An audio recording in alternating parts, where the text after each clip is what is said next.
अब आवाज आ रही होगी। चलिए, हाँ आवाज नहीं आ रही थी। सभी को राम राम। इस क्लास को आप जो है फुल शेयर कर दें। आपके लिए क्वेश्चन रहा लिख करके लेके आया हूं कि कामदेव का पर्यायवाची नहीं है, अंगद नहीं है, ऐदे नहीं है, कंद्रप नहीं है, पंसर नहीं है। आपका आंसर की अपेक्षा करता हूं। यहाँ पे जल्दी से आंसर जो आप कमेंट बॉक्स में रखें। अब आ रही है आवाज? लाइक लाइक दबाएं भाई, आवाज आ रही है तो। कपिल, कपिल का आंसर आया है ए। कपिल का आंसर आया है ए। हाँ ठीक है, अब आवाज आ रही है। तो यहाँ पे कामदेव का पर्यायवाची नहीं है, एक ही आंसर आया है अभी तक। शायद एक ही बच्चे ने पढ़ा होगा। इसका मतलब क्या है कि आप पढ़ते नहीं हैं। क्या पढ़ाई को सीरियस नहीं ले रखा है? ले रखा है तो आंसर बताइए। हाँ, क्लास को है ना खूब शेयर कर दिया करो, है ना, ताकि जो है आपका पता चले कि आप जो है कितने लोगों में जो है अपना आंसर सही दे रहे हो, है ना। अंगद नहीं है, आंसर ए होगा। ठीक है, ये आंसर आया राजेश गोदारा का। और सुनो, लास्ट तक क्लास में आपको बने रहना है। अच्छे तरीके से जो चीजें आपने पढ़ी हैं यहाँ पे, यानी क्लास में जो पढ़ रहे हैं, वो हाथों हाथ आपको याद करनी है, दिमाग के अंदर आपको छप जानी चाहिए। तो लास्ट तक आपको बने रहना है ना। कभी बीच बीच में ये काम वाम मत किया करो, कभी ये कर लिया वो कर लिया, कभी छोड़ करके इधर चले गए। तो लगातार कंटिन्यू आपको क्लास लेनी है। चलिए, रंजीत सिंह भी आंसर है, राजेश गोदारा ए आंसर है, पाकिजा डी आंसर है, ए रंजीत जितेंद्र चौधरी ए आंसर है। सुनो गौर से दुनिया वालों, मैंने कहा था कामदेव, तो कामदेव कौन है? कामदेव वही है जिसको शिव ने भस्म किया था, यानी जिसका शरीर जो है नष्ट कर दिया था। तो आप कहेंगे गुरुजी ए का मतलब नहीं और देह का मतलब होता है शरीर। ए का मतलब नहीं, देह का मतलब क्या होता है? शरीर। जिसका देह नहीं, ए तनु कह सकते हो, ए देह कह सकते हो, अन अंग अनंग भी कह सकते हो। इसका मतलब अहदे जो यहाँ पे लिखा हुआ है, ये तो कामदेव का पर्यायवाची है। सिंपल सी बात है, जिनका शरीर नहीं वही कामदेव है। कंद्रप, कम प्लस द्रप, घमंड का नाश कर देते हैं, चकनाचूर कर देते हैं घमंड को। तो ये भी आंसर हो जाएगा, ये भी जो है कामदेव का पर्यायवाची है। अब बात रही है पंचसर की और अंगद की। तो ध्यान देना, पंचसर का मतलब होता है पांच, सर का मतलब होता है तीर। और मैंने आपको बताया था कामदेव के पास में 5 सर हैं। 5 सर का मतलब 5 बाण है, वो भी फूलों से बने हुए हैं। बोलो किससे बने हुए हैं? फूलों के बने हुए हैं। तो पुष्प के इनके पास में तीर हैं। तो इसका मतलब आंसर कौन सा हो जाएगा? पंचसर। ये भी जो है कामदेव का पर्यायवाची है, ये भी हो जाएगा, कंदर्प भी हो जाएगा। और कौन सा नहीं है? अंगद नहीं है। सुनो, अनंग नहीं लिखा हुआ है, अनंग नहीं लिखा हुआ है। ये शब्द है अन्न प्लस अंग। अन्न का मतलब नहीं, अंग का मतलब शरीर। जिसके शरीर नहीं वो क्या कहलाता है? अनंग कहलाता है। इसका मतलब आंसर सही कौन सा हो जाएगा? ये वाला, ये वाला लिखा हुआ है अंगद। क्या लिखा हुआ है? अंगद। बात समझ में आ गई? चलिए सेशन को स्टार्ट करते हैं। तो आप जो है खूब अच्छे तरीके से इसको जो है शेयर कर दो। देख लेते हैं कौन कौन आया है। हाँ, इतने दिन कहाँ चले गए थे, ये तो बात आपकी बिल्कुल सही है। अब जो है आपकी क्लास कंटिन्यू हमेशा इसी वक्त रहा करेगी और हमेशा रहा करेगी। आप जो है लगातार अपने जो है नोट्स बनाएं और साथ साथ में इनको याद करें। चलिए, कल की क्लास हमने जो है पहले वाली क्लास थोड़ी बीच में छोड़ दी थी। वो हम पर्यायवाची पढ़ रहे थे, राक्षस के पर्यायवाची पढ़ रहे थे।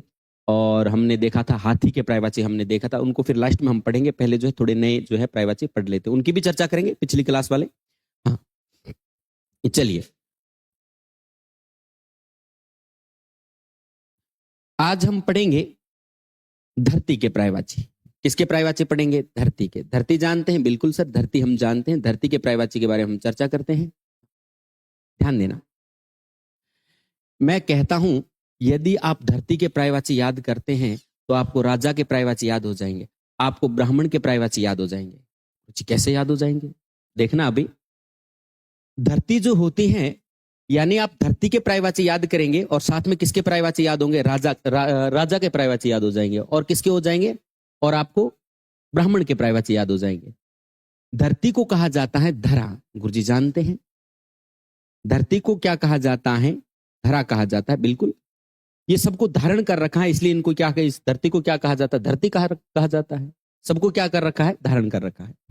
गुरुजी धरती हो गया, धरा हो गया, और क्या कहते हैं? धरती को और कहा जाता है मही। क्या कहा जाता है? मही। धरती को क्या क्या कहते हैं? एक धरा कहते हैं, एक मही कहते हैं, और एक नाम तो आप जानते होंगे, धरती को पृथ्वी कहते हैं। बोलो क्या कहते हैं? पृथ्वी कहते हैं। सर ये तो हमें पता है, आपके लिए नया कौन सा आया है? मही आया है। धरती को धरा कहते हैं, बिल्कुल जानते हैं गुरुजी। धरती को पृथ्वी कहते हैं, बिल्कुल जानते हैं। और हमें क्या कहते हैं? मही भी कहते हैं। बोलो किसको कहते हैं? धरती को कहते हैं। अगर आपके सामने अही शब्द आ गया, अही, अही किसको कहा जाता है? कमेंट करके मुझे जल्दी से बताएं कि अही किसका पर्यायवाची है। शाबाश। हाँ हाँ, नमस्ते एलपी, नमस्ते भूमि। सभी आंसर देना कि अही किसका पर्यायवाची है, अही किसको कहते हैं। मही मैंने आपको पहले भी बताया था, आज भी बता रहा हूं, मही किसका पर्यायवाची है? धरती का। लेकिन अही किसको कहते हैं? और जब क्लास चल रही हो तब आप जो है कमेंट मत किया करें। जब मैं कहूं कि अब कमेंट करके मुझे बताएं, तब आपको बताना है। और जब अपनी क्लास चल रही होती है तब आपको लिखने पे ध्यान देना, समझने पे ध्यान देना। हाँ, अही भूमि का पर्यायवाची है। हरिओम मंडा। हाँ, सभी बताओ।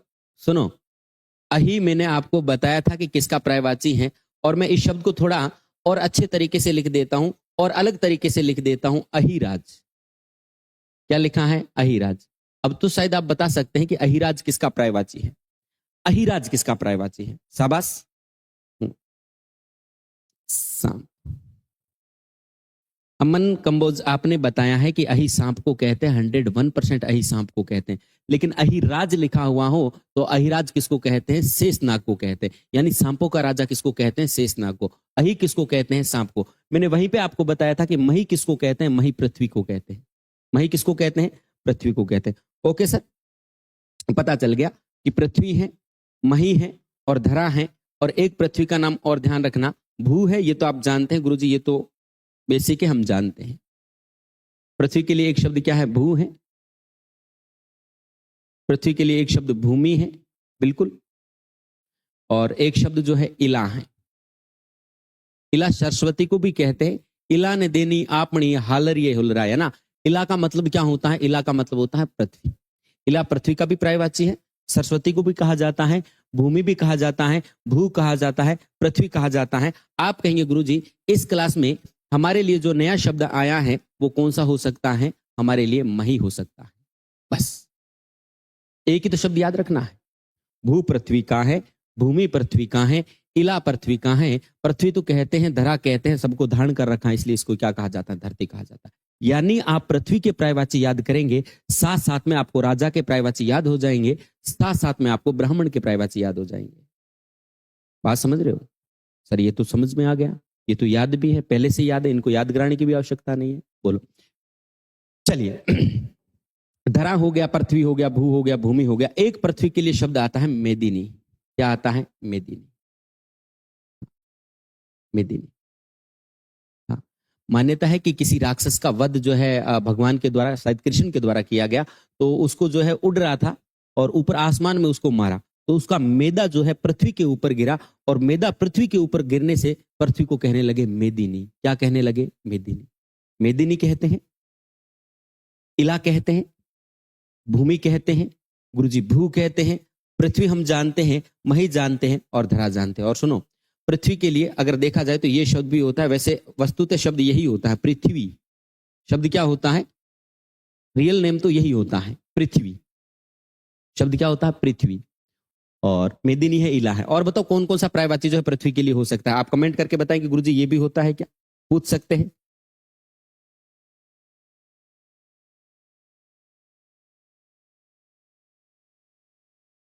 सर स्नैपचैट का पर्यायवाची? अरे वाह, बड़े पढ़ने वाला स्टूडेंट लग रहा है रे भाई, जो भी है ना। हाँ, ध्यान देना, पृथ्वी को और क्या कहा जाता है? ध्यान देना, पृथ्वी को कहा जाता है क्षिति। पृथ्वी को क्या कहा जाता है? क्षिति। और एक बात विशेष ध्यान रख लेना, अगर आपके सामने एक शब्द आ जाए क्षितिज, क्या आ जाए? क्षितिज, तो आपको कहना है कि क्षितिज वह स्थान होता है जहां पे धरती और आसमान मिलते हुए दिखाई देते हैं। वाक्यांश के लिए एक शब्द में आपसे पूछा जा सकता है कि क्षितिज किसे कहते हैं। क्षितिज वह स्थान होता है जहां पे धरती और आसमान मिलते हुए दिखाई देते हैं, वह स्थान क्या कहलाता है? क्षितिज कहलाता है। लेकिन पृथ्वी को अपन जो है सीधा क्या कहेंगे? क्षिति कहेंगे, धरा कहेंगे, पृथ्वी कहेंगे, भू कहेंगे, भूमि कहेंगे, ईला कहेंगे, मेदिनी कहेंगे, पृथ्वी कहेंगे। तो बात समझ में आ रही है? ठीक है, एक ध्यान रखना, आप मुझे ये बता दो छपा किसको कहते हैं? छपा, छपा। अगर आप पढ़ रहे हैं और आप मुझे ये बता दो कि छपा किसको कहते हैं और छपा कर किसको कहते हैं। अगर मैं आपके सामने एक शब्द लिख देता हूं छपा कर, छपा कर भी मैंने आपके लिए लिखा है और मैंने आपके लिए छपा शब्द का भी प्रयोग किया है।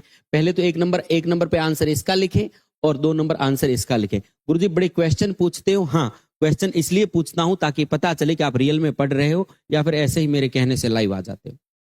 रियल में पढ़ रहे हो या फिर नहीं पढ़ रहे हो। अगर रियल में पढ़ रहे हो तो सारी क्लासें आपको देखनी, अगर लाइव देख सकते हो तो ठीक है, वरना पीछे वाली क्लासें जो है आपको रिकॉर्डेड क्लासें आपको देखनी है, तो ये आपको विशेष ध्यान देना है। हाँ, धरणी है, बिल्कुल धरणी तो है, ध्यान रखना सबको धारण करते हैं इसलिए धरणी तो है। धरणी हो जाएगा, कोई दिक्कत नहीं है। धरणी है, धरा है, धरती है, धारण कर रखा है इसलिए धरणी है।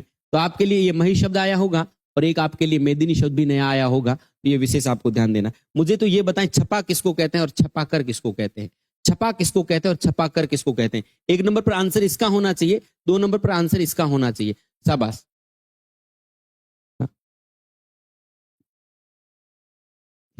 हाँ, भूमि है, बिल्कुल भूमि तो है। क्षिति, हाँ क्षिति लिखा ना, क्षिति लिखा। पृथु, पृथु नाम का तो राजा था ना, उसकी वजह से नाम पड़ा पृथ्वी।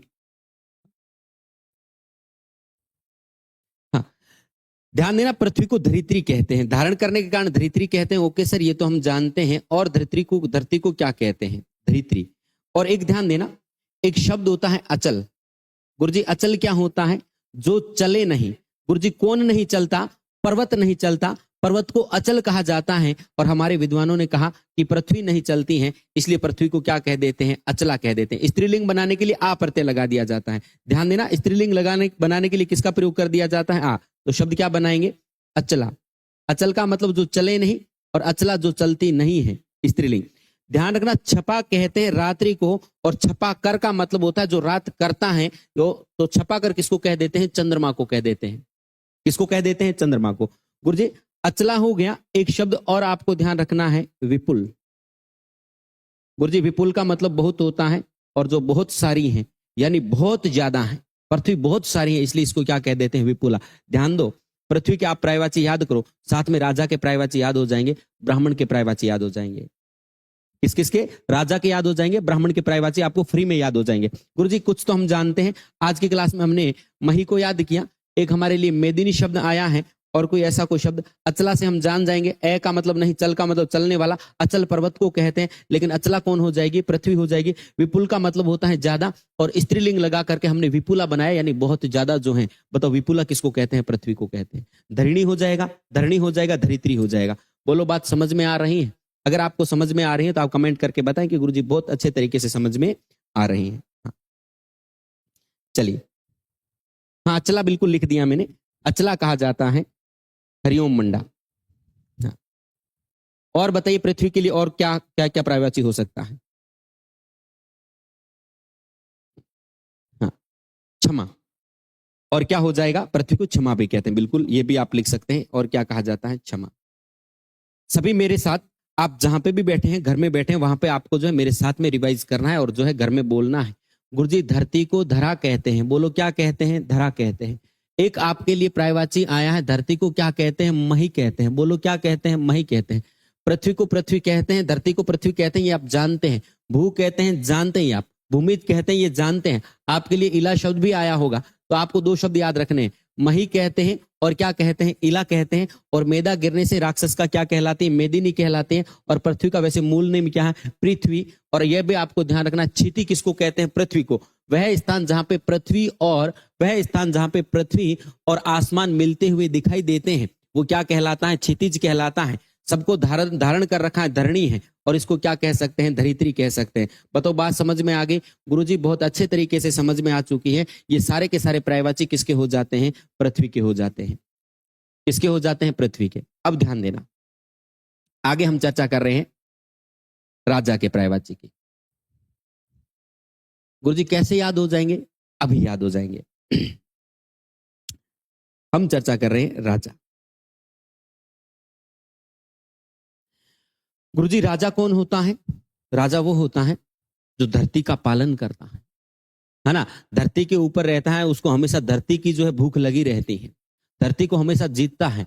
तो राजा को धरती का पालन करने वाला बताया है, और नरों की रक्षा करने वाला, और नरों में सबसे बड़ा नर बताया है, यानी नरों में सबसे बड़ा बताया है। नरों का मतलब मानव जो है। यदि आपके सामने महिष शब्द आ गया, गुरुजी महिष जो है धरती को कहते हैं, और पाल का मतलब हो गया रक्षा करने वाला या फिर पालने वाला, यानी महिपाल अगर आपके सामने शब्द आ गया तो गुरुजी किसका हो जाएगा? राजा का हो जाएगा। पाल का मतलब क्या है? पालन करने वाला। गुरुजी याद हुआ? अगर आपके सामने मही प्लस पे, पे का मतलब भी क्या होता है? पे का मतलब भी पालन करने वाला होता है। पे का मतलब वैसे पीने वाला भी होता है। तो ध्यान रखना, जो महिप, महिप किसको कहेंगे गुरुजी? जो मही की पालन करता है वो क्या कहलाएगा? कौन कहलाएगा? वो तो हमारा राजा कहलाएगा। अगर यही शब्द आपके सामने भू आ जाता है और पति आ जाता है, यानी धरती का पति, यानी धरती के ऊपर जो राज कर रहा है, स्वामी कौन है? गुरुजी राजा हो जाएगा। बताओ बात याद हो रही है या नहीं? बहुत अच्छे तरीके से हो रही है। ध्यान देना, मही का पालन है, मही को पे है, पे और पालन का मतलब एक ही है, भूपति है, और भूमि का ईस है, तो भूप प्लस ईस लगा दो तो शब्द क्या बनेगा? भूपेश बनेगा। बताओ भूपेश किसको कहते हैं? राजा को कहते हैं। भूप के पीछे क्या लगा दिया? ईस। ईस का मतलब क्या होता है? रक्षा करने वाला, स्वामी को कहते हैं। तो क्या हो जाएगा? भूपेश भी कौन हो जाएगा? राजा हो जाएगा। भूपति भी कौन हो जाएगा? राजा हो जाएगा। महीप कौन हो जाएगा? महीप भी राजा हो जाएगा। महीपाल कौन हो जाएगा? ये भी राजा हो जाएगा। और मही के साथ में आप ईस लगा देते हैं तो भी शब्द वही बनेगा, यानी महिष किसको कहेंगे? गुरुजी महिष भी राजा को ही कहेंगे। बात समझ में आ रही है? थोड़ी थोड़ी ही सही, बहुत अच्छे से आ रही है। महिष किसको कहते हैं? मही प्लस ईस। मही का मतलब राजा, ईस का मतलब हो गया यानी रक्षा करने वाला, स्वामी।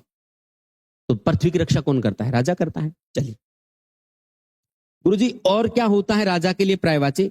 तो मैंने आपको बताया कि राजा जो होता है नर, नर का मतलब मानव, नरों का पति होता है, इसलिए राजा को कहते हैं नरपति। राजा को क्या कहा जाता है? नरपति कहा जाता है। नर का मतलब क्या होता है? मानव। पति का मतलब होता है स्वामी, यानी नरों के अंदर जो है, जो नरों के ऊपर जो है राज करता है, वो कौन कहलाता है? राजा कहलाता है। ओके सर, समझ में आ गया। नर जो शब्द बना है नृष है, नृ का मतलब भी नर है, और पे का मतलब होता है पालन करने वाला। स्टार मार्क लगा लेना इस शब्द को, ध्यान देना। नृप शब्द भी किसको कहा जाता है? नृ का मतलब नर है, नृ का मतलब यहाँ पे क्या है? नर है। और पे का मतलब हो गया पालन करने वाला, और नरों का पालन करने वाला या नरों के ऊपर शासन करने वाला कौन हो जाएगा? गुरुजी राजा हो जाएगा। कौन हो जाएगा? राजा। याद हो रहा है?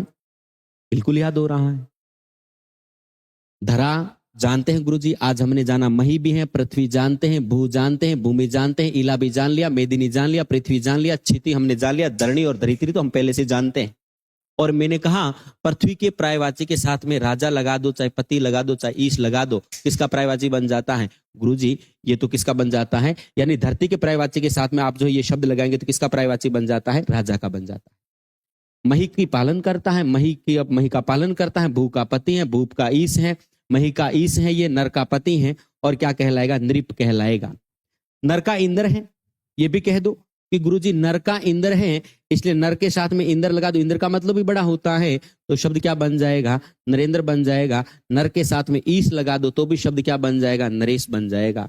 यानी आपको ध्यान रखना है, गुरुजी ईश लगा दो, चाहे इंद्र लगा दो, चाहे पति लगा दो, इनका मतलब होता है बड़ा। तो मानव पर जो है, मानवों में बड़ा या फिर मानव पर जो शासन करने वाला होता है, कौन होता है? आप कहेंगे गुरुजी राजा होता है। बिल्कुल ही सी बात है, इसमें तो कोई दिक्कत ही नहीं है। और सुनो, और राजा को क्या कहा जाता है? नरेंद्र कहा जाता है, नरेश कहा जाता है, और क्या कहा जाता है? एक ध्यान रखना, राय भी कहा जाता है। राजा को क्या कहा जाता है? राय।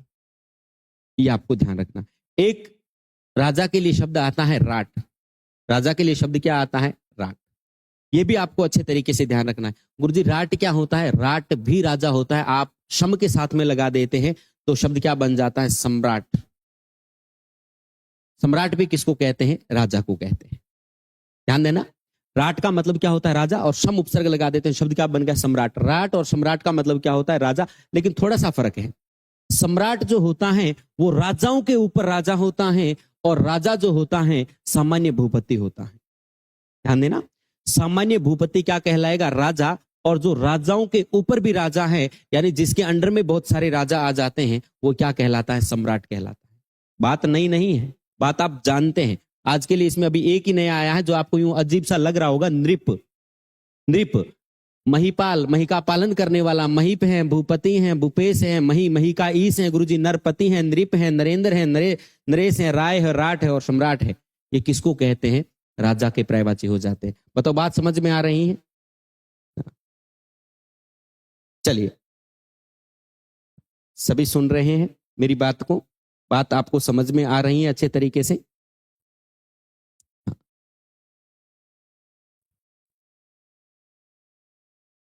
चलिए, और राजा के लिए पर्यायवाची और कौन से होते हैं थोड़ा अपन देख लेते हैं। हाँ, मुझे ये बताओ कि राजा के लिए अगर शासक शब्द आए तो आप इसे मना कर दोगे क्या? गुरुजी राजा के लिए शासक शब्द आए तो हम इसको मना नहीं करेंगे। बिल्कुल शासक कहते हैं राजा को। राजा को क्या कहते हैं? शासक कहते हैं। आगे बात समझ में? हाँ, आगे बढ़ते हैं। भूदेवी सच्ची क्लास जोरगी है। हाँ हाँ, नरेंद्र कहा जाता है ना, मैंने आपको बताया। नरेश भी कहा जाता है, बिल्कुल। नर प्लस ईस लिखा हुआ है, ये तो आपके सामने। नरेश कहा जाता है, नर के साथ में इंद्र लगा दो, नरेंद्र कहा जाता है। यहाँ पे लिखा हुआ है मैंने, ईस इंद्र और पति का मतलब होता है बड़ा। और आप नर शब्द लगा करके उसमें ईस इंद्र और जो है पति लगा देते हैं, तो बताओ नरों में सबसे बड़ा कौन? राजा ही होता है, उससे बड़ा और कौन हो सकता है? बिल्कुल गुरुजी, बात समझ में आ रही है। आगे बढ़ते हैं। आगे जो है राजा के लिए और कौन सा पर्यायवाची हो सकता है? हाँ, अगर आपके सामने क्षितिपति लिखा हुआ हो तो बताओ आप मना कर दोगे? आप कहेंगे गुरुजी हम मना नहीं करेंगे। क्षिति का मतलब होता है पृथ्वी, और पति का मतलब हो गया स्वामी, और पृथ्वी का स्वामी कोई है तो बताओ कौन हो जाएगा? राजा हो जाएगा। अगर आपके सामने क्षिति प्लस ईश लिखा हुआ हो, अगर आपके सामने क्षितिश शब्द लिखा हुआ हो और आपसे पूछा जाए क्षितिश किसको कहते हैं? गुरुजी क्षिति का मतलब होता है पृथ्वी, ईश का मतलब क्या हो जाएगा? राजा। ईश का मतलब हो जाएगा पालन करने वाला, बड़ा। और पृथ्वी का जो ईश माना गया है वो किसको माना गया है? राजा को माना गया है। बस सिंपल सी बात। क्षिति प्लस ईश है, क्षिति का पति है, शासक कहते हैं। सम्राट, राट, सम्राट एक ही बात है। राय कहा जाता है, नरे नरों का ईश है, नरेंद्र है, नृप है। ये सारे पर्यायवाची राजा के होते जा रहे हैं। एक ध्यान रखना, एक शब्द होता है महीभुक। एक शब्द क्या होता है? महीभुक। गुरुजी महीभुक क्या होता है? भुक का मतलब होता है खाने वाला, यानी जो मही धरती की कमाई खाता है वह महीभुक कहलाता है। और राजा जो होता है किससे पालन पोषण करता है? धरती से करता है। इसलिए राजा को क्या कहा जाता है? महीभुक कहा जाता है।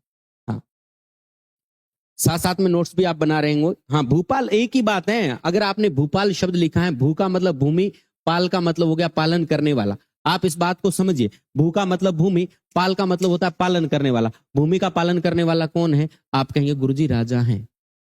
भूपति लिख दिया मैंने, भूपाल लिख दिया, भूपेश लिख दिया, महिष लिख दिया, नरपति लिख दिया। बात को घुमाया जा रहा है, बात एक ही है। बात को अलग अलग तरीके से प्रस्तुत किया जा रहा है। गुरुजी बात एक ही है। हमारे सामने किसी भी तरीके से प्रस्तुति कर दी जाए, हम जो है जोड़ तोड़ करके जो है पर्यायवाची की तरफ हम पहुंच जाएंगे और हम बता देंगे ये पर्यायवाची किसका है। क्लियर है? चलिए, ये सारे पर्यायवाची किसके हो जाते हैं? राजा के। देख लेते हैं कोई एक दो इंपोर्टेंट, कोई और न बच जाए। हाँ, ठीक है। हाँ, ध्यान रखना, धरती के लिए एक पर्यायवाची आता है अवनी। क्या आता है? अवनी। अवनी किसको कहते हैं गुरुजी? अवनी का मतलब होता है धरती, और आपके सामने अवनी प्लस ईश शब्द आ गया। अवनीश किसको कहते हैं गुरुजी? अवनीश भी किसको कहते हैं? राजा को कहते हैं। और पृथ्वी प्लस ईश पृथ्वीश शब्द आ गया। बोलो, पृथ्वीश भी किसको कहते हैं? राजा को कहते हैं। गुरुजी इतना आसान काम है, कभी हमने सोचा नहीं था। ये इतना आसान काम है, कभी हमने सोचा नहीं था। ध्यान देना, धरती है, धरा है, मेरे साथ सभी बोलेंगे। गुरुजी मही कहते हैं, पृथ्वी कहते हैं, भू कहते हैं, भूमि कहते हैं, इला कहते हैं, मेदिनी कहते हैं, पृथ्वी कहते हैं, क्षिति कहते हैं, धरणी कहते हैं, धरित्री कहते हैं, अवनी कहते हैं। क्या कहते हैं? अवनी। अब आपको क्या करना है कि पृथ्वी का पर्यायवाची, उसके पीछे पै लगाओ, चाहे पाल लगाओ, चाहे पति लगाओ, वो किसका पर्यायवाची है? वो राजा का पर्यायवाची है। इतनी सी बात मैं बार बार बता रहा हूं, गुरुजी आप 1000 बार बता रहे हो, चीजें स्थायी मन में चली जाएगी, चीजें याद हो जाएंगी, अच्छे तरीके से आप जो है सोचने लग जाओगे कि इन चीजों को ऐसे यूं शब्दों को बनाया जा सकता है। आपको नहीं बनाना है, जब आपके सामने बनाया हुआ मिले तो आपको जोड़ तोड़ करके उसके पर्यायवाची तक जाना है। बात समझ रहे हैं? हाँ, ये सारे के सारे किसके पर्यायवाची हो जाते हैं? ये सारे राजा के पर्यायवाची हो जाते हैं। आगे हम बढ़ते हैं, तो आशा और उम्मीद करता हूं कि यहां तक जो राजा के पर्यायवाची हैं सारे आपको अच्छे तरीके से याद है। चलिए, हाँ, अब क्या करना है आपको, एक बात और ध्यान रखनी है कि धरती का कोई भी पर्यायवाची, ध्यान देना, धरती का कोई भी पर्यायवाची और साथ में लगा हुआ हो देवता का पर्यायवाची। किसका पर्यायवाची? देवता। समझना, अगर धरती का कोई भी पर्यायवाची और इधर लगा हुआ हो देवता का पर्यायवाची, तो और किसी का भी नहीं होगा, वो सिर्फ और सिर्फ किसका होगा? ब्राह्मण का होगा। धरती का पालन करने वाला राजा है, धरती का पति राजा है, धरती का ईश राजा है, लेकिन धरती पर अगर कोई देवता है तो बताओ कौन है? ब्राह्मण है। कौन है? ब्राह्मण है। हाँ गुरुजी, हम याद रखेंगे तो बताना ब्राह्मण के लिए कौन कौन से पर्यायवाची बन रहे हैं। सभी ध्यान दें, सभी गौर फरमाएं। मैंने यहाँ पे शब्द लिखा है ब्राह्मण। क्या लिखा है? ब्राह्मण। अगर आपके सामने एक शब्द आ जाता है भूदेव, किसको कहते हैं? भू का मतलब गुरुजी भूमि होता है, देवता का मतलब देवता होता है। अगर हमारे सामने पूछ लिया जाए कि भूदेव कौन है, तो हम जो क्या कहेंगे? भूदेव कौन हो जाएगा? ब्राह्मण हो जाएगा।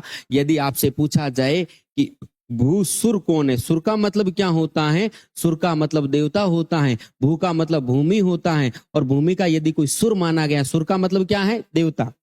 और अगर आपके सामने असुर लिख दिया जाए तो असुर का मतलब क्या होता है? जो देवता नहीं है, राक्षस। असुर का मतलब क्या होता है गुरुजी? जो देवता नहीं होता है, राक्षस को कहते हैं। सुर का मतलब देवता होता है, भू का मतलब भूमि लिखा हुआ है। भूमि का अगर कोई देवता है तो बोलो कौन हो जाएगा? ब्राह्मण हो जाएगा। कौन हो जाएगा? ब्राह्मण हो जाएगा। गुरुजी भूदेव हो गया, भूसुर हो गया। अगर आपके सामने शब्द आ गया महिसुर, क्या आ गया? महिसुर। गुरुजी बात वही है, मही का मतलब होता है पृथ्वी। गलत लिख दिया मैंने, मही जो है बड़ा रहेगा, ध्यान देना। मही का मतलब होता है पृथ्वी और सुर का मतलब होता है गुरुजी देवता। और मही का अगर कोई देवता है तो बताओ, मही यानी धरती पर अगर कोई देवता माना गया है तो बोलो किसे माना गया है? गुरुजी ब्राह्मण को माना गया है। चीजें याद हो रही हैं, लेकिन इस तरीके से कभी हमने सोचा नहीं था। पृथ्वी का देवता किसे माना गया? ब्राह्मण। ये बात मान लेना, आपको पर्यायवाची ब्राह्मण के याद हो जाएंगे। ओके सर, महिसुर हो गया। अगर आपके सामने मही शब्द आ करके यहाँ पे देव शब्द लिखा हुआ हो और आपसे पूछा जाए कि महिदेव किसको कहा जाता है, गुरुजी किसी भी तरीके से बात को आप प्रस्तुत कर दो, बात वही है, बात वही है, अलग अलग तरीके से प्रस्तुत की जा रही है। मही का मतलब देवता, देव का मतलब देवता, सॉरी, मही का मतलब पृथ्वी, देव का मतलब देवता, और पृथ्वी का देवता आपने हमें बता दिया है। अब बार बार बताने की आवश्यकता नहीं। अब एग्जामिनर कैसे भी बना करके हमारे सामने वो शब्द रख दे, हम उसका आंसर निकाल लेंगे। बात समझ रहे हैं गुरुजी? अच्छे तरीके से समझ रहे हैं।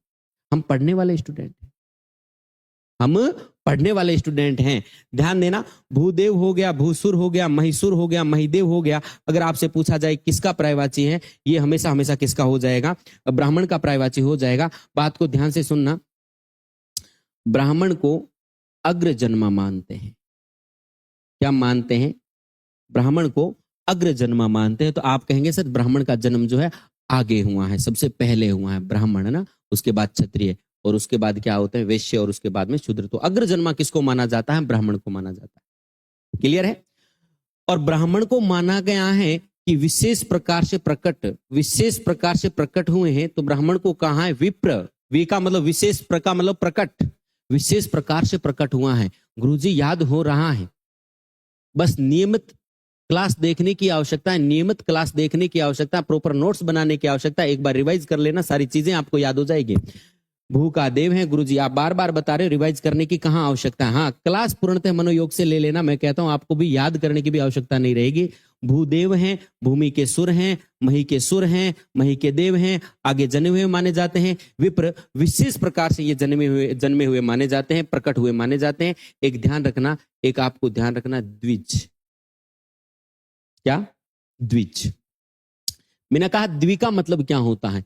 गुरुजी द्वि का मतलब होता है दो, जय का मतलब होता है जन्म लेना, यानी दो बार जो जन्म लेता है वो क्या कहलाता है? द्विज कहलाता है। गुरुजी दो बार कैसे जन्म? एक तो द्विज चंद्रमा को कहा जाता है, बोलो किसको कहा जाता है? चंद्रमा को। एक द्विज जो है पक्षी को कहा जाता है, पहले माता के गर्भ से जन्म लेता है, फिर अंडे को फोड़ करके बाहर जो है फिर जन्म लेता है। तो कितनी बार जन्म हुआ? दो बार। तो पक्षी को क्या कहा जाता है? द्विज कहा जाता है। और एक द्विज कहा जाता है ब्राह्मण को। गुरुजी ब्राह्मण को द्विज कैसे कहते हैं? ब्राह्मण दो बार जन्मे। सुनो, पहले माता के गर्भ से जन्म होता है और उसके बाद में जनेऊ धारण करने का जो संस्कार होता है उसके बाद वो ब्राह्मण बनते हैं, तो दूसरा जन्म वो मानते हैं। ध्यान देना, द्वि का मतलब दो, जय का मतलब जन्म लेना। मैं आपसे पूछूं कि द्वीप किसको कहते हैं? गुरुजी द्वि का मतलब दो, पै का मतलब होता है पीने वाला। दो बार पीता कौन है? हाथी पीता है, तो द्वीप कौन हो जाएगा? हाथी हो जाएगा। अगर आपसे पूछूं कि द्विजीव किसको कहते हैं? द्वि का मतलब गुरुजी दो और जीव का मतलब जीव, जिसकी दो जीवाएं हैं, दो जीव हैं, बताओ किसको कहते हैं? सांप को कहते हैं। किसको कहते हैं? सांप को। तो द्विजीव सांप हो जाएगा, दो बार पीने वाला हाथी हो जाएगा, और दो बार जन्म लेने वाला किसको कहा जाता है? ब्राह्मण को भी कहा जाता है। याद हो रही है? अच्छे तरीके से हो रही है। चलिए, भूदेव हो गया, भूसुर हो गया, महिसुर हो गया, महिदेव हो गया, आगे जन्मे हुए अग्रजन्म माने जाते हैं, विप्र कह देते हैं, और क्या कह देते हैं? द्विज कह देते हैं। अब देखते हैं कि आपको और कितने पर्यायवाची जो है ब्राह्मण के लिए याद आ रहे हैं। अगर आ रहे हैं तो आप जो है कमेंट करके बताएं। सभी लाइव रहें। हाँ, राम राम जी, राम राम गुरुजी, राम राम। हाँ, धनराज, यस, समझ में आ रहा है। ओके, चलिए। नृपाल, हाँ नृपाल हो गया। कपिल ने लिखा है कि नृपाल। हाँ, नृ का मतलब क्या हो जाएगा? नृ का मतलब क्या हो जाएगा? नर। और पाल का मतलब क्या हो जाएगा? पालन करने वाला। नृ का मतलब नर, नृपय लिख दो चाहे नृपाल लिख दो, किसको कहते हैं? ये नृपाल अपन कहते हैं किसको? राजा को कहते हैं। नृ का मतलब क्या? नर, और पाल का मतलब क्या हो गया? पालन करने वाला। बताओ बात समझ में आ गई? आ गई। तो आज की क्लास में आपने पाया कि गुरुजी हमें धरती के पर्यायवाची याद हुए हैं। किसके पर्यायवाची याद हुए हैं? धरती के पर्यायवाची याद हुए हैं। उसके साथ में आपको किसके पर्यायवाची याद हुए हैं? राजा के। गुरुजी राजा के पर्यायवाची क्या याद करने? धरती का कोई भी पर्यायवाची, ईश लगा हुआ हो, इंद्र लगा हुआ हो। नर का कोई भी पर्यायवाची, पति लगा हुआ हो, इंद्र लगा हुआ हो, ईश लगा हुआ हो, वहां पे पर्यायवाची किसका हो जाएगा? राजा का हो जाएगा। बात आ गई समझ में? ध्यान देना। फिर मैंने आपसे पूछा कि बताओ ब्राह्मण के पर्यायवाची कौन से होते हैं? गुरुजी ब्राह्मण के पर्यायवाची याद करने का विषय थोड़ी ना है। हमें क्या करना है? भूमि का कोई भी पर्यायवाची और उसके पीछे देव लगा हुआ है, सुर लगा हुआ है, सुर का मतलब ही देवता, तो वो किसका पर्यायवाची हो जाएगा? ब्राह्मण का पर्यायवाची हो जाएगा। और ध्यान रखना, इसके लिए दो नाम और भी बताए थे मैंने। विशेष प्रकार से प्रकट होने के कारण विप्र कहलाते हैं, और आगे जन्म माना जाता है, तो इसलिए इनको क्या कहा जाता है? अग्रजन्मा। क्या कहा जाता है? अग्रजन्मा कहा जाता है। और ब्राह्मण का जन्म कितनी बार माना जाता है? दो बार माना जाता है, इसलिए ब्राह्मण को द्विज कहा जाता है। आशा और उम्मीद करता हूं कि यहां तक की जानकारी आपको अच्छे तरीके से समझ में आई होगी, और बहुत ही अच्छे तरीके से आपको याद भी हो गया होगा। गुरुजी अच्छे तरीके से याद हो गया। सुनो, अब पिछली क्लास में, वो क्लास हमारी थोड़ी अधूरी सी रह गई थी। पिछली क्लास में हमने राक्षस के पर्यायवाची लिखे थे, और राक्षस के जो पर्यायवाची थे उनके बारे में हम लिखते हैं। कौन कौन से थे? अगर आपको याद है तो आप जो है इस क्लास को अपन दोबारा राक्षस के पर्यायवाची देखते हैं। वो क्लास अपनी बीच में रह गई थी, आपका रिवाइज हो जाएगा अच्छे तरीके से। राक्षस के पर्यायवाची, राक्षस के पर्यायवाची आप कहेंगे गुरुजी कौन कौन से होते हैं? तो राक्षस को कहा जाता है असुर। क्या कहा जाता है? असुर।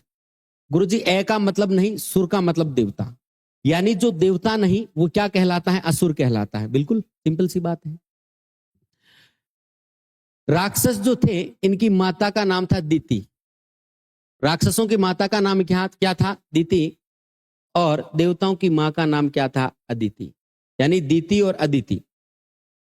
राक्षसों की मां का नाम दीति और देवताओं की मां का नाम अदिति। दीति के साथ में आपने यह प्रत्यय जोड़ा तो शब्द क्या बनता है? दैत्य। शब्द क्या बनता है? दैत्य। यानी जिनका संबंध दीति से है वो क्या कहलाएंगे? दैत्य कहलाएंगे, और जिनका संबंध अदिति से है वो क्या कहलाएंगे? आदित्य कहलाएंगे। यह प्रत्यय जोड़ने से ये शब्द ऐसे क्यों बना? ये शब्द ऐसे क्यों बना? ये प्रत्यय का जो है, प्रत्यय जब पढ़ेंगे तब हम क्लियर करेंगे, लेकिन दीति में यह जब जोड़ते हैं तो शब्द क्या बनता है? दैत्य। और अदिति में यह प्रत्यय जोड़ा जाता है तो शब्द क्या बनता है? आदित्य। आदित्य वैसे आप कहेंगे सर देवता को भी कहते हैं, लेकिन ध्यान रखना आदित्य प्रॉपर किसको कहा जाता है? सूर्य को। बहरहाल हमें यह देखना है कि दीति के पुत्र होने के कारण राक्षस क्या कहलाते हैं? दैत्य कहलाते हैं। बात समझ में आ गई गुरुजी? अच्छे तरीके से आ गई। असुर देवता नहीं है और इनको क्या कहा जाता है? दैत्य कहा जाता है।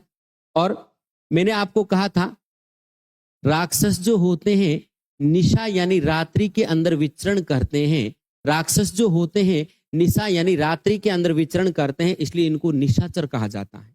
क्या कहा जाता है? निशाचर। निशा का मतलब क्या बताया था मैंने? रात। रात्रि को निशी भी कहते हैं। बोलो रात्रि को क्या कहते हैं? निशी।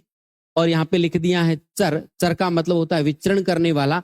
और रात में जो विचरण करता है निशिचर किसको कहते हैं? राक्षस को भी कहते हैं। ध्यान रखना, निशाचर उल्लू को भी कहते हैं, निशाचर चोर को भी कहते हैं, निशाचर राक्षस को भी कहते हैं। गुरुजी ये पहले भी याद था, अब भी याद हो गया। ओके, ध्यान रखना। तम, तम का मतलब होता है अंधेरा और तमा कहते हैं रात्रि को। अगर आपके सामने ऐसे शब्द लिखा हुआ हो कि तमचर किसको कहा जाता है, तो गुरुजी तम का मतलब होता है रात और चर का मतलब होता है विचरण करने वाला। और जो रात को विचरण करता है, बोलो तमचर किसको कहते हैं? राक्षस को कहते हैं। किसको कहते हैं? राक्षस को कहते हैं। Okay sir. असुर देवता नहीं है, दीति के पुत्र हैं, निशा में विचरण करते हैं, निशी में विचरण करते हैं और तमचर यानी रात को विचरण करते हैं। और यदि शब्द आ जाए धवांत, धवांत भी किसको कहते हैं? रात को, अंधेरे को कहते हैं। और चर शब्द आ जाए तो ध्वांत चर भी किसको कहा जाता है? राक्षस को कहा जाता है। किसको कहा जाता है? राक्षस को कहा जाता है। बात समझ में आ रही? बहुत अच्छे तरीके से। और सुनो, अगर आपके सामने शब्द आ गया सुर, सुर का मतलब होता है देवता और शब्द लिख दिया है सुरारी। गुरुजी सुरारी का मतलब क्या होता है? मैंने आपको आज से 5-6 हजार साल पहले बताया था कि अरि का मतलब जो होता है शत्रु होता है और सुर यानी देवताओं के अरि जो होते हैं वो कौन कहलाते हैं? राक्षस कहलाते हैं। इसी से एक शब्द और बनता है देव प्लस अरि। बताओ देवारी किसको कहा जाता है? देवारी भी राक्षस को कहा जाता है। किसको कहा जाता है? राक्षस को। याद हो गया? देवताओं के अरि हैं, सुर के अरि हैं, ध्वांत अंधेरे में विचरण करते हैं, अंधेरे में विचरण करने के कारण तमचर कहलाते हैं, निशा और निशी में विचरण करने के कारण निशिचर कहलाते हैं, और दीति के पुत्र होने के कारण दैत्य कहलाते हैं। देवता नहीं है, सुर नहीं है, इसलिए ये क्या कहलाते हैं? असुर कहलाते हैं। और ध्यान देना, सूर का मतलब सूर्य होता है। इस सूर का मतलब क्या होता है? सूर्य। और इस सुर का मतलब क्या होता है? सुर का मतलब होता है देवता। और भी कौन कौन से पर्यायवाची आपको याद आ रहे हैं तो आप कमेंट करके बताएं। गुरुजी मुझे हमें ये याद आ रहे हैं, क्या ये हो सकते हैं? तो अपन उस पर विचार कर सकते हैं। हाँ।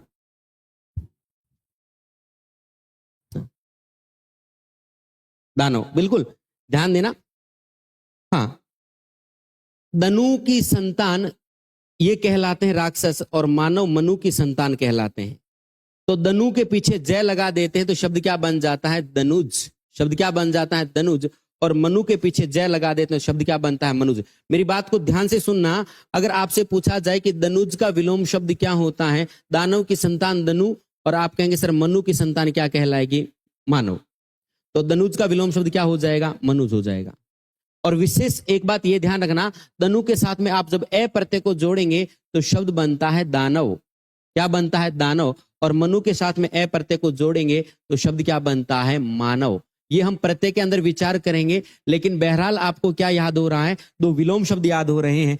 दनुज का विलोम शब्द मनुज, दानव का विलोम शब्द मानव। मैंने कहा दनुज कौन है? दनु की संतान राक्षस है। मैंने कहा दानव कौन है? गुरुजी दनु की संतान राक्षस को कहा जाता है, दानव कहा जाता है। दनु प्लस ए, और दनु के पीछे जय भी लगा सकते हैं। दनुज और धन, याद है? हाँ हाँ, देव रिपु हो जाएगा ना। देव का मतलब क्या है? देव का मतलब देवता है। रिपु का मतलब क्या होता है? शत्रु होता है। रिपु का मतलब क्या होता है? शत्रु होता है। तो देव रिपु किसको कहते हैं? रिपु का मतलब क्या हो जाएगा? शत्रु। मैंने आपको बताया था मदन, मदन का मतलब होता है कामदेव, और रिपु लगा दिया तो शत्रु। कामदेव का शत्रु किसको कहते हैं? महादेव को कहते हैं। मदन का मतलब मदन कामदेव, और रिपु का मतलब होता है शत्रु। जो कामदेव के शत्रु हैं वही तो कौन हो जाएंगे? महादेव हो जाएंगे। तो रिपु कौन होता है? शत्रु। तो यहाँ पे लिखा हुआ है देव रिपु। एक और आपको विशेष ध्यान रखना है कि इनको क्या कहा जाता है? यातुधान। इनको क्या कहा जाता है? यातुधान। बोलो यातुधान किसका पर्यायवाची है? ये भी किसका पर्यायवाची हो जाएगा? राक्षस का। एक ही याद करना है आपको। असुर जानते हैं, दैत्य जानते हैं, निशाचर, निशिचर, तमचर, ध्वांतचर और सुरारी, देवारी, दनुज, दानव, देवरिपु और यातुधान किसके पर्यायवाची हो जाएंगे? ये सारे के सारे राक्षस के पर्यायवाची हो जाएंगे। बोलो किसके हो जाएंगे? राक्षस के। हाँ, सुरारी लिख दिया। हाँ, सुरारी, सुरारी, सरारी नहीं, सुरारी। ये सरारी नहीं, ये लिखा हुआ ना सुर, शब्द क्या लिखा हुआ है? सुर। सुर का मतलब होता है देवता, और अरि शब्द जोड़ना है तो शब्द क्या बन जाता है? सुरारी। जैसे शब्द है कंस, कंस के साथ में अरि जोड़ देते हैं तो शब्द क्या बन जाता है? कंसारी। कंस के अरि कौन है? कृष्ण है। अगर मैं आपके सामने शब्द लिख देता हूं रावण प्लस अरि, रावणारी, रावणारी कौन है? गुरुजी रावणारी कौन हो जाएंगे? ये हमारे भगवान हो जाएंगे राम।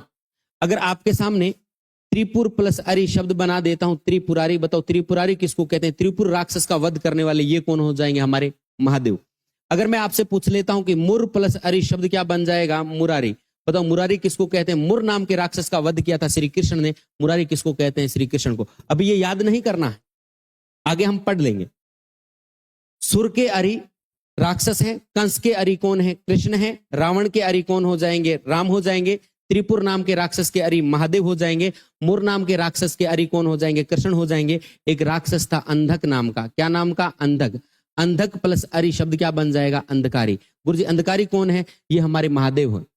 अगर आपने महादेव में पर्यायवाची में ये नहीं लिखा है तो अंधक नाम के राक्षस का वध किया था, इसलिए इनको क्या कहते हैं? अंधकारी कहते हैं। किसको? महादेव को।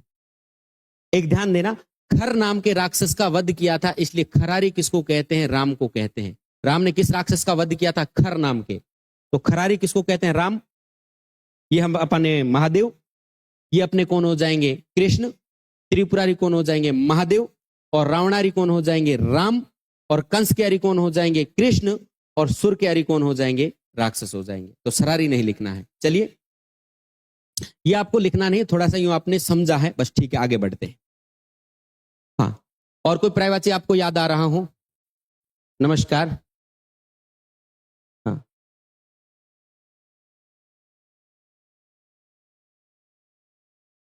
यातुदान। हाँ हाँ, यातुदान कहते हैं। इंद्रारी भी कह सकते हैं, इंद्र क्यारी है इसलिए इनको क्या कह देते हैं? इंद्रारी भी कह देते हैं। ठीक है, इंद्रारी हो जाएगा। देव रिपु यातुदान हो जाएगा। दनुज, दानव, ये सब लिख दिया है। और कोई नया पर्यायवाची आपको याद आ रहा हो तो देख लो। हाँ, एक शब्द और ध्यान रखना, दिति के पुत्र होने के कारण इनको दितिज कह, मतलब जो है दितिज कह सकते हैं। दिति के पुत्र होने के कारण इनको क्या कह सकते हैं? दितिज कह सकते हैं। रात्र को विचरण करने के कारण रात को कहते हैं रजनी, और चर का मतलब होता है विचरण करना, और रात को विचरण करने के कारण ये क्या कहलाते हैं? रजनी चर कहलाते हैं। दिति से जन्म लेने के कारण दितिज कह सकते हैं। दनु से जन्म होने के कारण दनुज कह सकते हैं। बिल्कुल कह सकते हैं, राइट है आपकी बात। आगे बढ़े। ये सारे के सारे पर्यायवाची किसके हो जाते हैं? राक्षस के पर्यायवाची हो जाते हैं। आशा और उम्मीद करता हूं कि यहाँ तक की जानकारी आपको अच्छे से समझ में आ गया। बहुत अच्छा तरह से समझाते, ठीक है, ठीक है बेबी गहलोत, समझ में आ गया।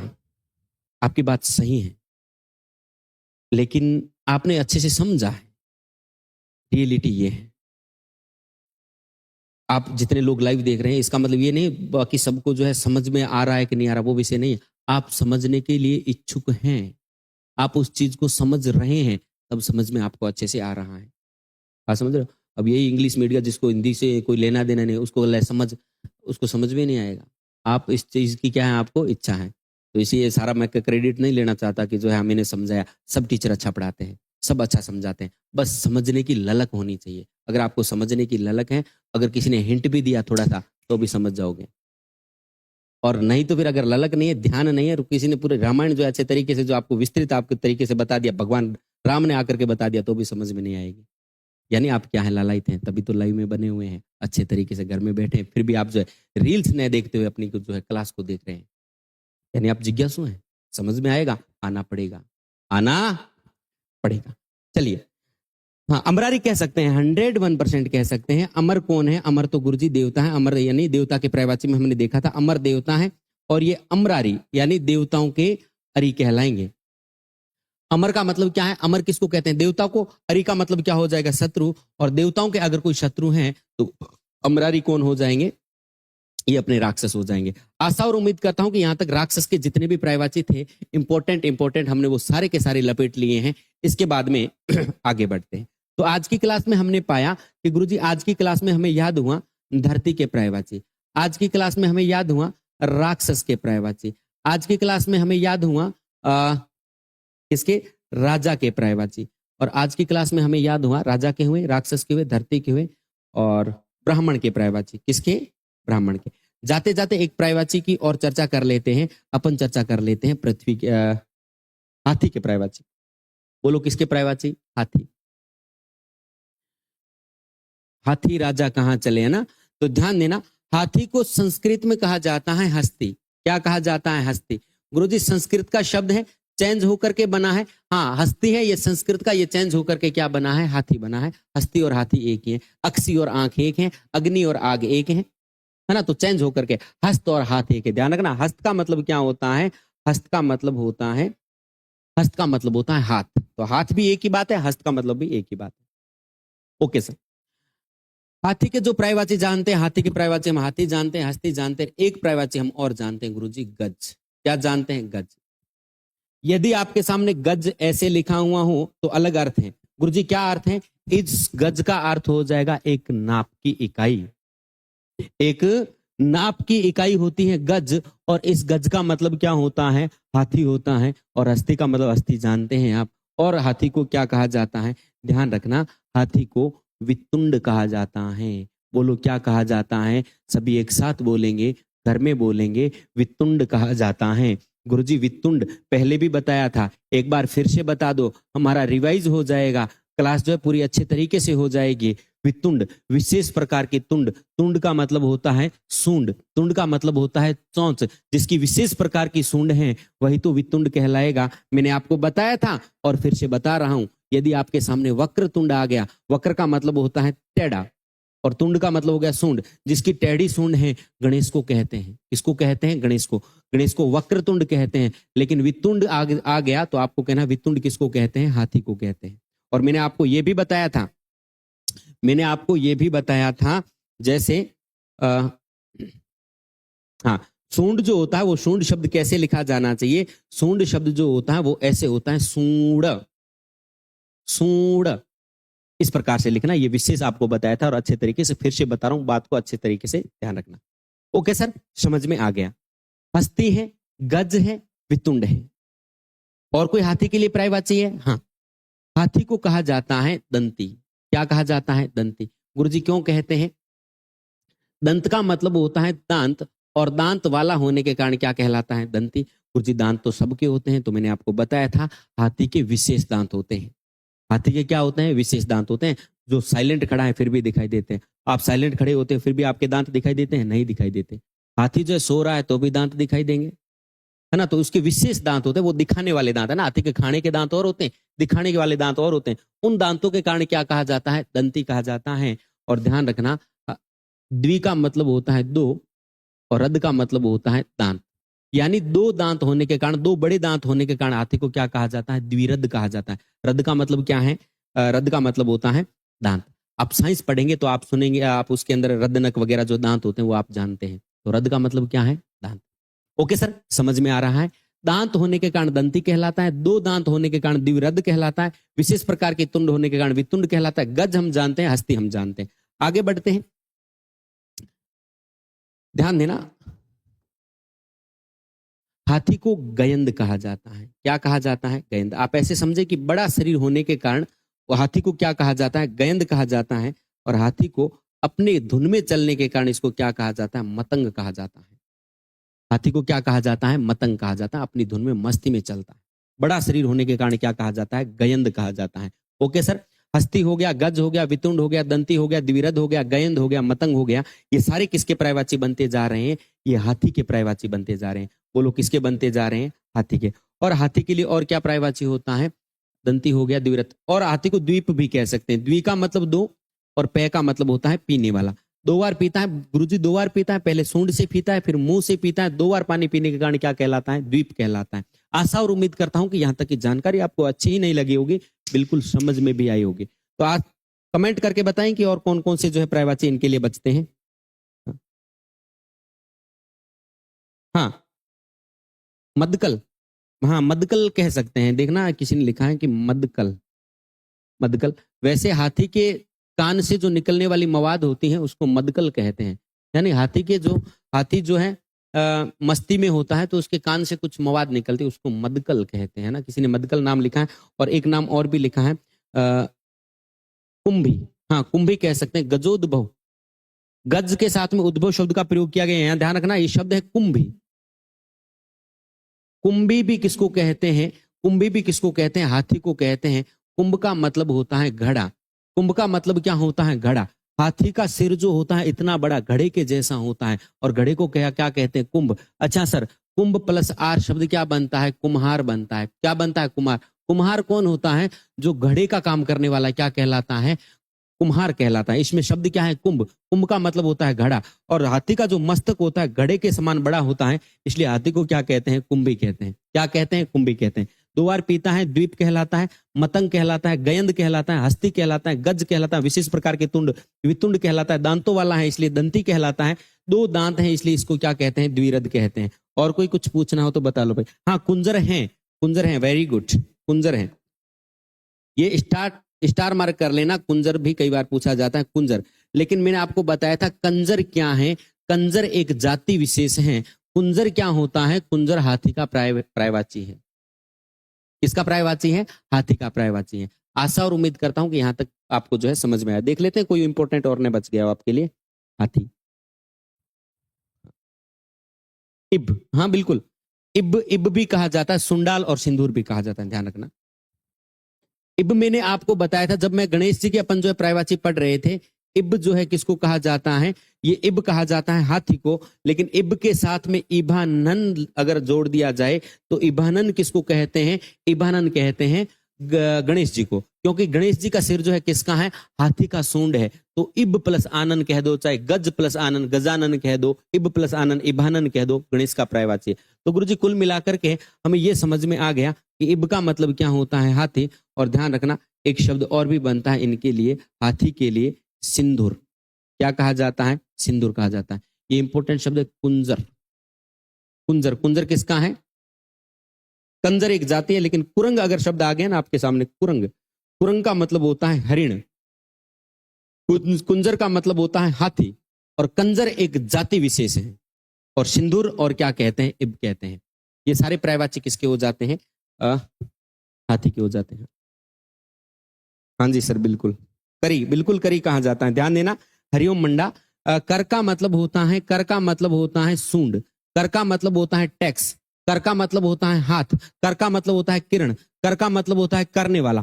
कर और कर धारण करता है, सूंड धारण करता है, इसलिए ई लगा दिया जाता है। बोलो शब्द क्या बना दिया जाता है? करी बना दिया जाता है। क्या बना दिया जाता है? यानी कर वाला, यानी जो सूंड धारण करता है कौन होता है? हाथी हो जाता है, बिल्कुल। हाँ, गजवदन है ना राजेश गोदारा, गजवदन जो है, हाँ बेबी गहलोत, संदेश से आती हैं। हाँ भाई, संदेश से आती हैं, संदेश से चलिए।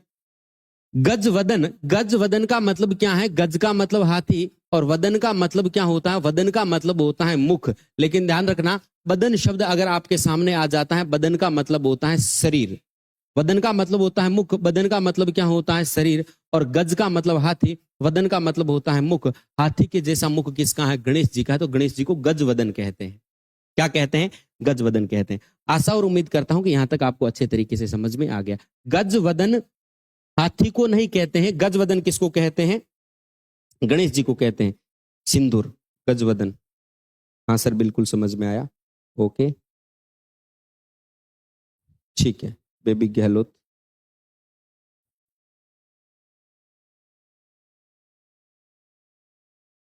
राजेश गोदारा, आप तो सुपरस्टार। अरे सुपरस्टार आप हो, सुपरस्टार है ना। सुपरस्टार कौन है? आप हैं, बिल्कुल याद हो गया। तो कल मैं पूछूंगा क्लास में, याद हो गया कितना की याद हुआ ना। चलिए, एक हाथी के लिए एक शब्द और लिखना। हाथी को जो है वारण कहा जाता है, एक शुंडाल कहा जाता है। एक हाथी को क्या कहा जाता है? वारण, वारण। और एक हाथी को कहा जाता है सुंडाल। एक हाथी को क्या कहा जाता है? वारण। और एक हाथी को क्या कहा जाता है? सुंडाल। और एक हाथी को कहा जाता है दंतावल। दांत होने के कारण इसको क्या कहा जाता है? दंतावल। ये सारे प्रायवाची सुंडावल से ही क्या बना है? सुंडाल से क्या बना है? सूंड बना है।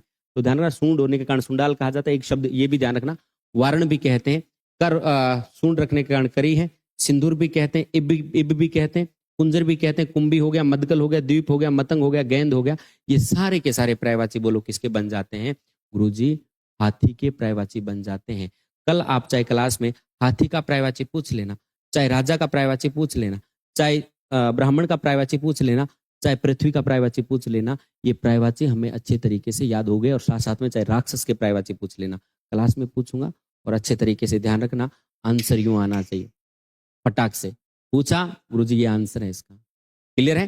तो आज के लिए आशा और उम्मीद करता हूँ यहाँ तक कि आपको जानकारी अच्छी लगी होगी, समझ में आई होगी। तो क्लास को आपको जो है दबा करके क्या कर देना है, शेयर करना है, सब्सक्राइब करना है, लाइक करना है, और अच्छा सा कमेंट लास्ट में जो है आपको छोड़ करके जाना है कि गुरुजी हमें समझ में आ गया, ताकि मुझे भी अच्छा लगे कि हाँ आपको समझ में आ रहा है। और अच्छे तरीके से आपके लिए मेहनत करनी चाहिए और क्लास को रेगुलर रखना चाहिए। 8:30 बजे, 8:15 बजे, आज कितने बजे? 8:15 बजे से हुई थी क्लास। यही टाइम आपका रहेगा, हमेशा से आपका यही टाइम रहेगा। तो आपको हमेशा ये टाइम मेरे को लग रहा है ठीक है, क्योंकि आप कोचिंग वगैरह से यहाँ से चले जाते हैं और बाद में जो है पर्याप्त आपको टाइम मिल जाता है, खाना वाना हो जाता होगा इस वक्त।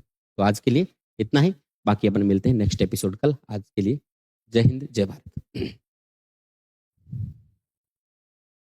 हाँ, शुभ रात्रि ना।